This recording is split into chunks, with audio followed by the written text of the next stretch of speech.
On this week's show, Toby Ilogu reports from the Big Red Race, Vinh interviews Capstone speaker Keith Bybee, Nico Mendoza brings us an update from Boys Varsity Lacrosse, and we bring you a special segment on Mother's Day. Lawrenceville's 10-minute newscast begins right now. From the studios inside the Lawrenceville School's historic Pop Hall, this is L10 with Ghael Fobes. Hello and welcome to this week's show. On Saturday, the Boys Varsity crew team competed in the Brown Cup race against the Petty School. An annual tradition since 1994, Big Red won this year's event, defeating the Falcons 48-44. On Monday, the Community Service Office hosted the Oval Society Dinner. The event recognized 79 students who completed over 200 hours of service, with an additional 36 students earning the distinction of the McClellan Society, each of them contributing over 400 hours. On Wednesday, the Interfaith Initiative hosted the Spring Carnival. Held in the Irwin Dining Center, the event featured food from different faiths as well as workshops about some of the different religions on campus. Athletic trainer Michael Goldenberg has been selected as this year's recipient of the Philadelphia Sports Medicine Congress Ted Weidenfeld Award. The award is presented annually to athletic trainers who have made important contributions to sports medicine in the Philadelphia area. On Sunday morning, hundreds of students and faculty gathered to run in the 13th annual Big Red Race.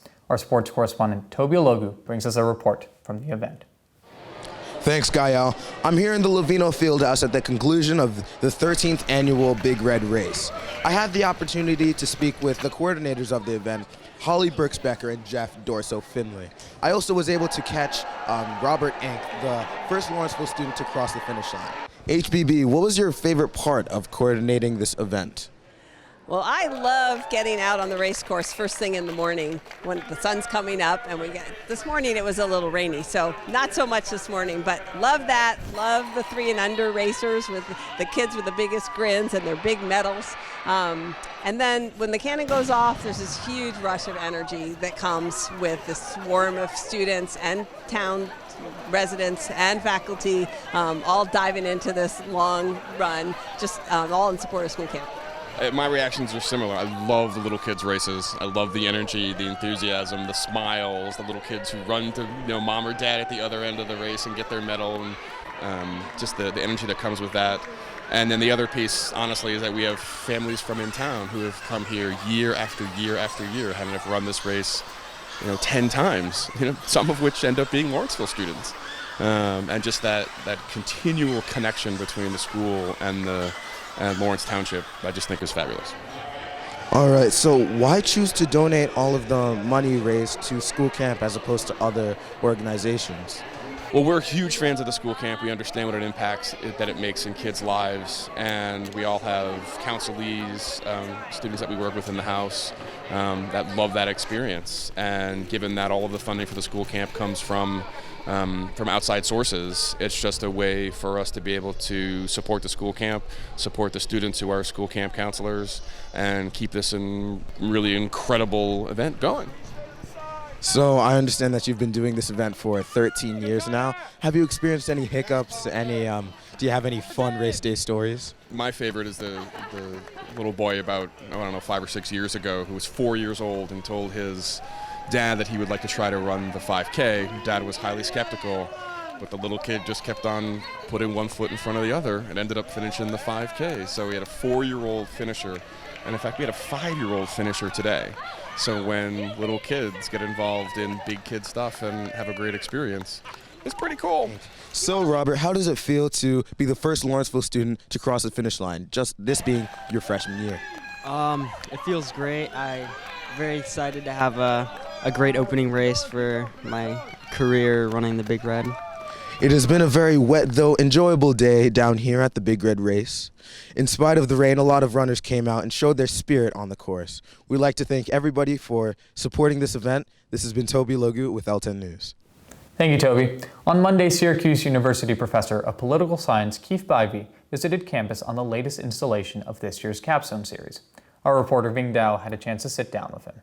As we near the general election, do you see that Senate Republicans caving into Merrick Garland's decision as nominated by Obama for fear that Clinton or Sanders will nominate a more liberal justice? No, I don't. I actually don't think they're going to cave in. And we talked a little bit about this during the question and answer period after my lecture. And the reason I don't think they're going to cave in, because I think that the future they're looking forward to is just the election. I think what the Senate Republicans care about most is maintaining their majority in the Senate this election. I think they do care about the future of the Supreme Court, what happens after the presidential election. They don't care about that as much as they care about maintaining their majority right now. Thank you, Vinh. Boys Varsity Lacrosse played against Deerfield yesterday, losing 11-15. Our senior sports correspondent, Nico Mendoza, had a chance to interview one of the captains and the head coach on Tuesday. Thanks, Ghael. Today I got a chance to speak with Coach Fitzpatrick and one of the captains of the Boys Varsity Lacrosse team as they prepare for a match against Deerfield Academy. Let's take a look. Coach, are there any players this season that have stood out to you? Yes, we've been lucky this year to have 15 seniors who are leading the charge. First, I want to say it's great to have Griffin Thompson back after a season where he was out for surgery. So he's been great between the net. We got a first midfield of 3 seniors that have been awesome. They're probably the best midfield we've seen all year. That's Connor Kirst, Wade Maloney, and Matthew Hubler. And then we've got John Coffey on the crease working his tail off and putting up points for us. So those 5 guys are probably carrying the load. We've also got some nice seniors on defense, Gareth Cuniff, Blanks Blackwell, Christian Shade. So it's a senior-heavy team this year, and they're doing a nice job for us. Great, and I also want to ask you, what do you value most about lacrosse? I think what I value most about lacrosse and all sport is the challenges it provides, and the decisions that have to be made. Kids come out at 3:30 and make a ton of decisions every day. They're decisions that matter. They're decisions that are made in public, that have consequences, and hopefully they're learning from those decisions. The whole idea is to make mistakes, but don't keep making the same ones and learn from the ones you do make. So, especially in today's world, it's getting harder and harder for kids to make mistakes in the classroom, so the playing fields are a great place for them to learn. Great, thank you very much. Zach, how's the team been playing this season? We're sitting on an 11-7 record right now, which is pretty favorable. We've had some good tilts. We've beat some good teams. We've had a lot of good goes with a lot of top 25 teams in the country. Tough overtime loss to IMG. Dropped one to Choate that we wish we could have back. So we're still looking for that signature win, but we think we could get that up at Deerfield. We're playing them up at Yale, which is going to be a great experience. But our eyes are always set. End of May, we play Hun in the state championship at their place, so we're looking to get that one back. We have a great tradition of winning the Prep A state championship. We had a 14-year run before this past year where we gave it up, so we're looking to get ourselves back on the map that way. And the Interact Championship is coming up end of May as well. Looking to put ourselves on the map, get a couple big wins. We'll actually see Hun again in the Interact quarterfinals in Conshohocken. So if we can get those wins, it'll be a happy season and a good one to end the high school career on. Great, and speaking of that, how do you plan on pursuing lacrosse after Lawrenceville? I committed to Oberlin College in Ohio. It's about 25 minutes outside of Cleveland this past summer, so I'll be heading up there, playing for them. Just excited to keep the lacrosse career going. Anytime I can step out on the field is a happy time for me. Family on 3, family on 3. 1, 2, 3, family! From the Getz Sports Complex, I'm Nico Mendoza. Thank you, Nico. Mother's Day is coming up on Sunday, and we want to offer our thanks to all of the wonderful mothers in our community. In honor of the occasion, we had a couple faculty kids sit down with their mothers.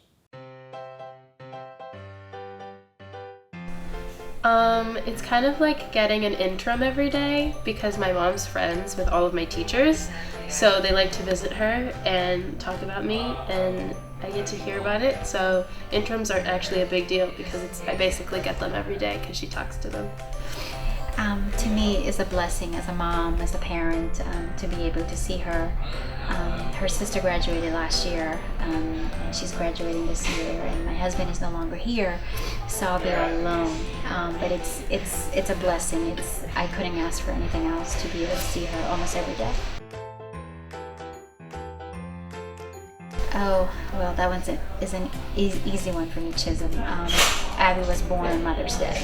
Aww. So she's going to be 18 next Tuesday, so that is my ultimate, most amazing gift that I could have ever received.